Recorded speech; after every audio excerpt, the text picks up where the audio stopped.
If you're stuck in an unfulfilling and pointless feeling job, but you're not sure how to change it without risking losing all the career progress you've made so far and the lifestyle that goes with that, it might be because you've been going about it in the wrong way. So many of the people that I career mentor falsely believe that they have to choose between a typically mainstream professional career or a passion or purpose-driven alternative that uses a different set of skills and comes with a very different lifestyle. But the truth is that there is a whole third option that so many people miss that uses the mainstream professional skills found in corporate, creative, technical, academic roles to make a huge positive difference in the world. And learning about this growing sector now could save you decades of feeling like you're spending 40, 50, 60 hours a week in an unfulfilling job that's making no difference. If this sounds like you, then you've landed on the right video, because I'm going to show you exactly how to get out of your pointless feeling job and find a role that is scientifically proven to be your dream career, all while maintaining the career capital and the lifestyle that you've already built for yourself. If you're new here, my name's Jenna, and I've spent nearly a decade helping ambitious people find jobs with positive purpose. And now I'm sharing that with the internet. This is the fourth video in this mini-series. So if you want to hear the broader context around what I'm talking about and see real life examples of how your skills and experiences could be applicable, then you might want to go back and watch the first 3 videos in this series. But today is all about the practical steps that you can take to make it happen. So let's dive in. Okay, so the first thing we're going to do is look for the right places to look for career planning advice, because we don't want to put loads of effort into a career transition that we later find out was never going to be the right fit for us. And when we talk about this concept of the right fit, we're not just talking about what we enjoy the most, because research shows that what makes a dream career isn't as simple as just following your passion or doing something that you love. So this researcher, Benjamin Todd, reviewed a huge number of studies on this exact topic to figure out what the data actually shows about jobs that people are most satisfied with. And the answer was that science says your dream job will actually be a role at the intersection of where your skills lie, where you can make a difference, and where you're treated well, specifically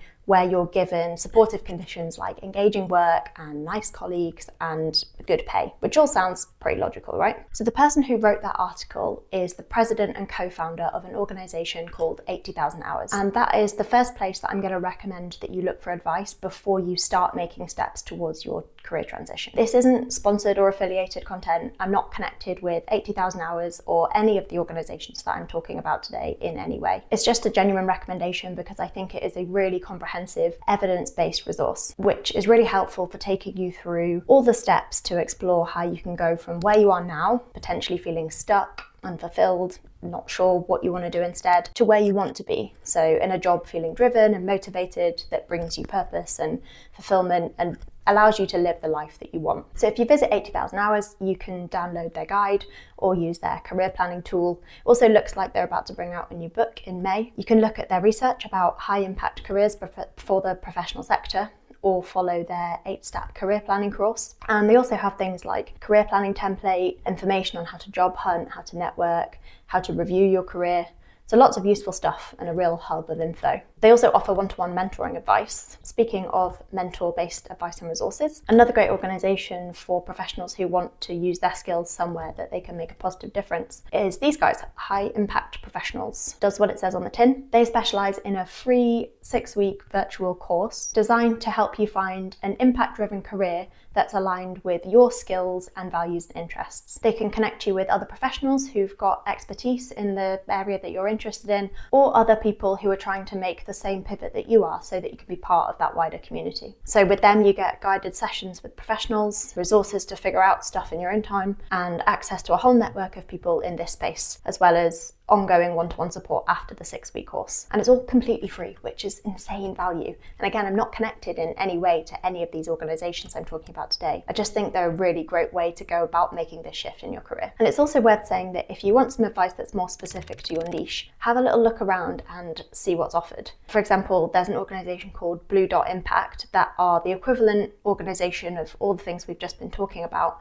but specifically for the AI sector. So they describe themselves as a talent accelerator for the area of work that's focused on building safe, secure, good AI instead of the potential that AI has to go in the opposite direction. So they run courses and organize events to help people land jobs in this sector. That doesn't just have to be people with tech engineering backgrounds. If you go back to my last 2 videos, you'll hear all about the range of different roles that are needed in the emerging AI sector that aren't just technical positions. Another example for a different niche is this one for doctors called High Med. So the same kind of things that we've been talking about, resources, support, advice, one-to-one mentoring, but for professional medics who want to maximise the positive their impact they're having even further than their hands-on medical practice. And then finally, a couple of these organisations aimed at students who are wanting to prepare to start their career in the right direction from the offset, so before they've even graduated. These are examples from Impact First and Effective Thesis, two different organisations.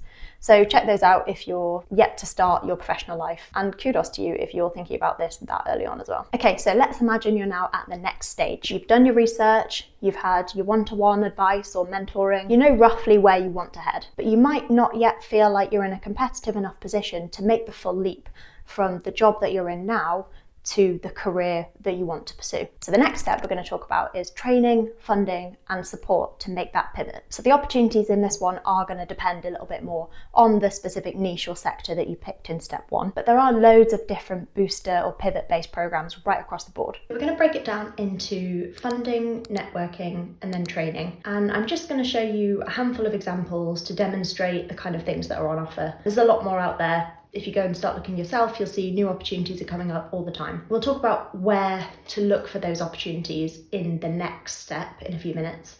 But this is just a bunch of examples to illustrate what I mean. Okay, so if we start with funding, the main one I want to touch on first is this Career Transition and Development Fund from an organisation called Coefficient Giving. This programme is perfectly aligned to what we've been talking about. It's aimed at early and mid-career professionals who want to build career capital for transitioning to high-impact careers. The funding is specifically for things like taking time for independent study or doing unpaid internships or anything that will help support you while you start to make that career transition. And you can see example profiles they've got on previous participants, people who have backgrounds in teaching and banking and software engineering, medicine. So it's really all about where you want to take the skills that you already have to a high impact role from any background. I think I also mentioned in the last video this tech journalism fund that provides up to $25,000 to journalists who want to report on topics relating to how advancing technology is intersecting with society. So that funding can support reporting costs and related expenses for those projects. And then there's three other funding pots that I wanted to talk about, but they're all entrepreneur focused, and I have got an entire video dedicated to entrepreneurial careers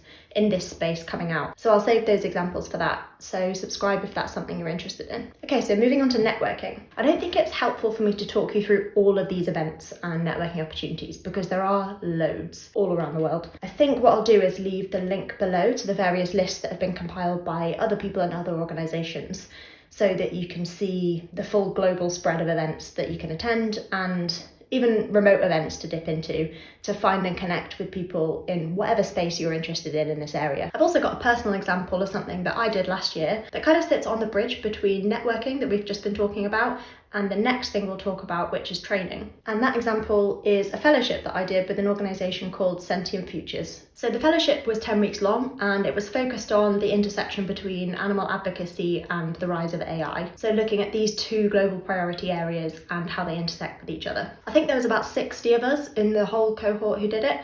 And there was a mix of professional backgrounds, but primarily three areas, and that was people with expertise in AI, people with expertise in ethics, and then animal advocacy and welfare experts as well. We were all on the same big shared Slack channel, so everyone could network and share ideas there. And then we were put into groups of about 15 people each, and each week we met for a few hours to have structured discussions around some key topics. And in between those discussions, we had readings and assignments to complete as well. And it was really, really valuable for forging connections, projects, ideas, collaborations, generally for plugging in with other professionals who you might not come across in your direct area of work, but whose field could be really impactful for yours if you merge the two areas. And if you're not interested in AI or animal welfare or advocacy, then fear not. There's plenty of these kind of fellowships and short courses across loads of different course areas in this last section on training. We've got internships, fellowships, boot camps across biodefense, global tax fairness, ending tobacco use, space administration, and across all different skill sets as well, like digital media communication, leadership, starting blogs, conducting research. It's really quite broad, the opportunities that you can find for training. There are also some opportunities for volunteering, but I have very mixed feelings about volunteering. I think it's a very divisive and nuanced topic in and of itself, so I think we'll come back to it in another video when I've organised my thoughts around it properly. So, the final step. You've got your advice, you know roughly where you're heading, you've explored training and networking and events that will help you get on your way there. The final step is where to actually look for these roles so that you can actually start applying. And if you're anything like me, you've probably been looking in the wrong places. Not entirely wrong, but not entirely aligned either. For the longest time, I was looking at jobs boards that had a much broader mix of roles advertised. So for example, charity jobs, environment jobs, Guardian jobs, conservationcareers.com. And these are all great sites for finding opportunities that make a positive impact. They definitely include adverts for most of the types of roles that we've been talking about today. By all means, do keep using them. But those sites do advertise a much larger, broader range of jobs and employers. So you do have to wade through a lot of opportunities that are different to the type of work that we've been talking about in this series to find what you're after. If you want a hub for the kinds of jobs we've covered here, and by that I mean roles that are focused on driving a high level of impact using the skills that you've got from your corporate or technical background, then the three places I would really advise looking are 80,000 Hours, Probably Good, and Animal Advocacy Careers. They're all jobs boards. The first two cover the full range of cause areas that are considered global priorities, which if you go back to the first and the second video in this series, I explain a bit more about what global priorities actually are. The last one, the name is fairly self-explanatory. It's focused on animal-based causes. But again, they compile roles and employers that are doing systems change work around animal suffering. So mostly focusing on things like research and policy and advocacy. So they're still looking for people with mainstream professional experience instead of that hands-on animal rescue work experience. That's the key difference in the kind of resources that I'm talking about here. And if you remember from earlier in this video, I already talked about 80,000 Hours. They were the organisation that did the research into identifying that one of the key pillars of a dream career is working for an organisation that treats you well, particularly in terms of giving supportive conditions like engaging work and pleasant colleagues and good pay. So hopefully most of the organisations you find on their jobs board are employers that will fit with that general ethos. Also, these jobs boards aren't just for full-time roles. They advertise a lot of the training and funding opportunities that we talked about in step 2 as well. So even if you're not actively job seeking yet, it's still worth taking a look at these jobs boards if you're in the early stages of exploring and planning a career transition. And I also know that when you're starting to plan a career pivot, it's really useful to get an idea of the key players in the sector so that you know who are the employers that you want to keep an eye out for. So let me know if you'd like a video mapping out the key organisations across any of the areas that we've been talking about in this series, and what area would be most helpful to focus on if you are interested in that. Okay, so the final bonus tip is to let the employers come to you. How do you do that? Well, one of the organisations we talked about before, High Impact Professionals, also has a talent directory. So you can apply to be part of their database of talented professionals, where they can connect you with employers looking for your specific skills and experiences when they have a role that you'd be a great fit for. So apply, put your name out there, let organisations know that you're interested in this kind of work and the skills that you have to offer, alongside High Impact Professionals' 6-week career programme we talked about in step 1. Hopefully you found this mini-series helpful. There is plenty more to come. This was just the initial kickstart, so please let me know in the comments if there's anything that I didn't cover that you think would be really helpful to know, and subscribe so that you don't miss what's coming next.